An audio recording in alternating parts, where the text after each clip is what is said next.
مولاي صل وسلم دائما أبدا على حبيبك خير الخلق كلهم.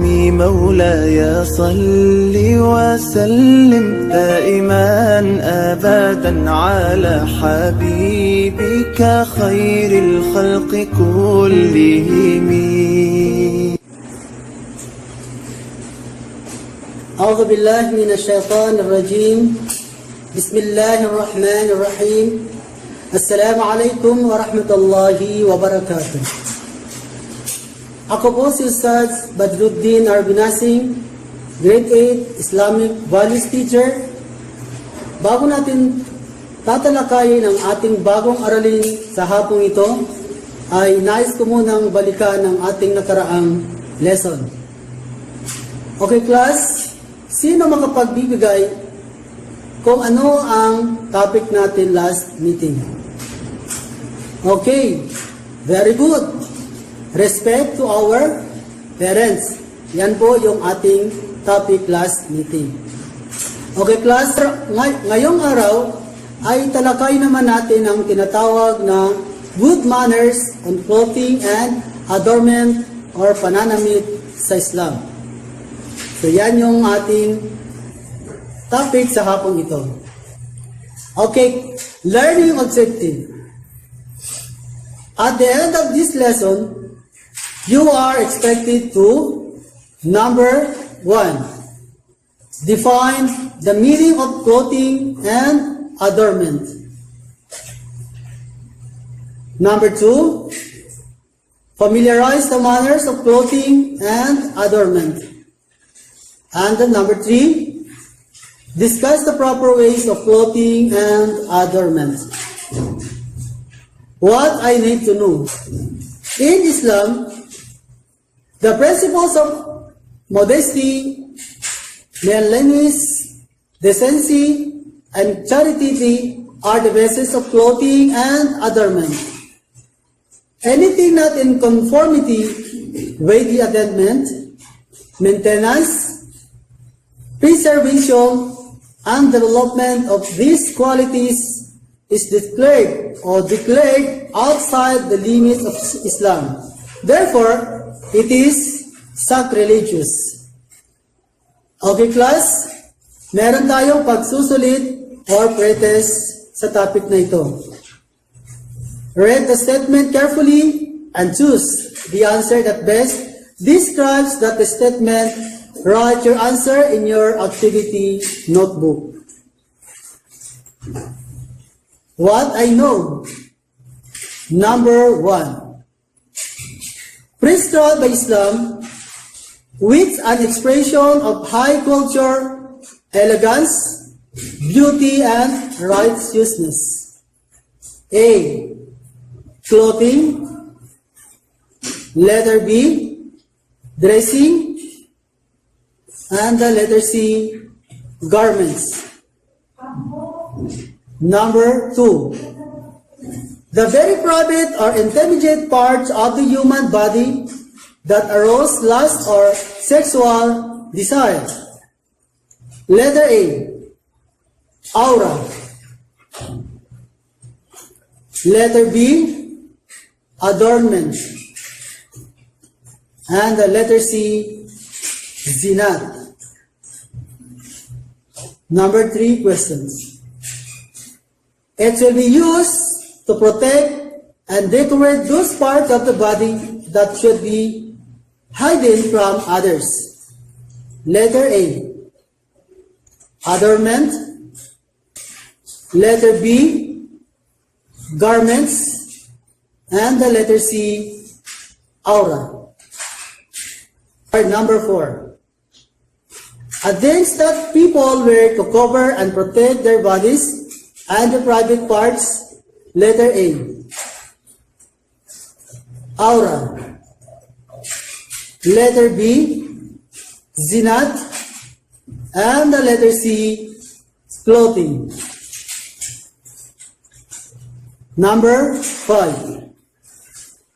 The act or process of making someone or something more attractive by decorating it. Letter A, adornment.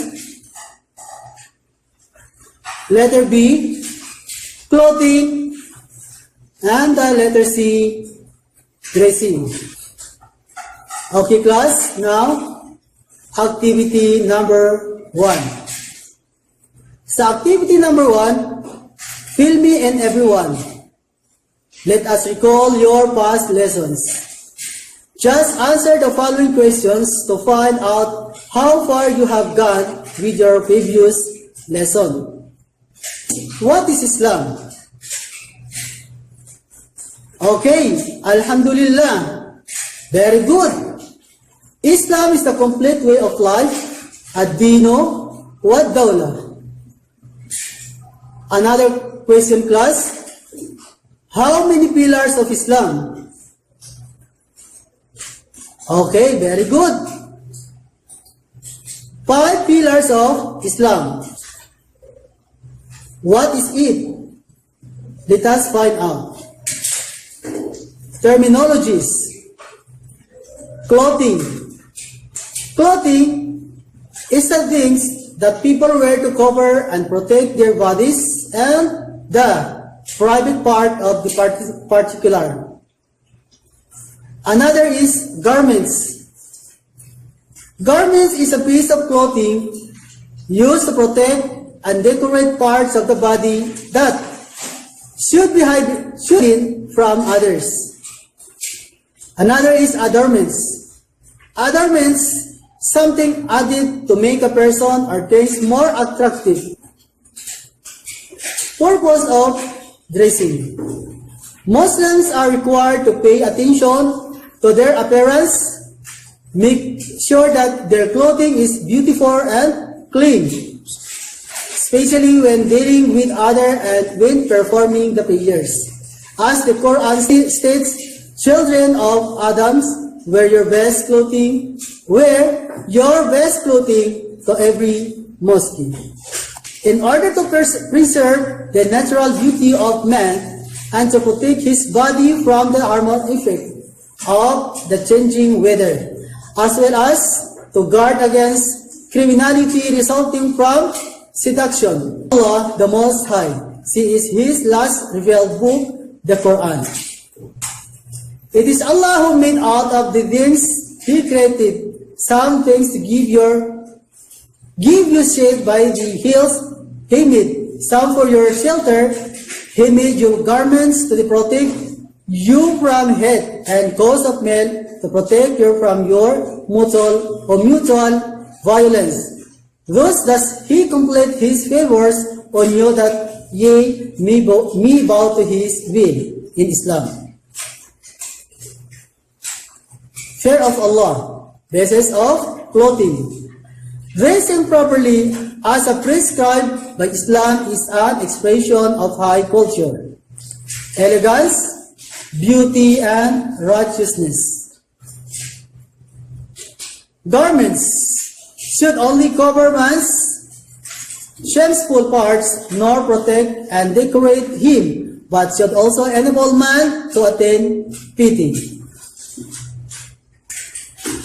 Clothing is one of Allah's many signs which are spread all over the world and which led men to the recognition of the reality, provided that one sincerely seeks it. Generally, wearing of costly dress is an act of arrogance and vanity. Walking on earth with insolence is an act disliked by Allah. In this perfect, Allah, the Most High, has given a clear warning. Okay, the general rules regarding clothing. Islam is a religion which lays down rules based on the dictates of the pure nature innate in all human fitra. Straightforward reasoning and sound logic. Okay, what I have learned. Now, we are in activity number 3. Complete me. Let's find out if you can remember what you have on clothing and adornment. Why Islam outlines a blank of blank. It has no blank standard as to a type of blank that Muslims must wear. However, Muslims may use the same types of clothing commonly used in their blank, with the exceptions of those that Islam has declared blank. Clothing is forbidden, but this blank from one person to another depending on one's income and blank one has to blank. Okay class, naunawaan nyo ang ating bagong lesson? Alhamdulillah. Masya Allah. Hanggang dito na lang po ang ating aralin sa hapong ito. Sukran. Wassalamualaikum warahmatullahi wabarakatuh. Sige ka, Bangsamoro. Basahin natin ang kafaratul majlis. Subhanaka Allahumma wa bihamdika nashhadu an la ilaha illa anta wa nastaghfiruka wa natubu ilaik. Again, Assalamualaikum warahmatullahi wabarakatuh. مولاي صل وسلم دائما أبدا على حبيبك خير الخلق كلهم. مولاي صل وسلم دائما أبدا على حبيبك خير الخلق كلهم.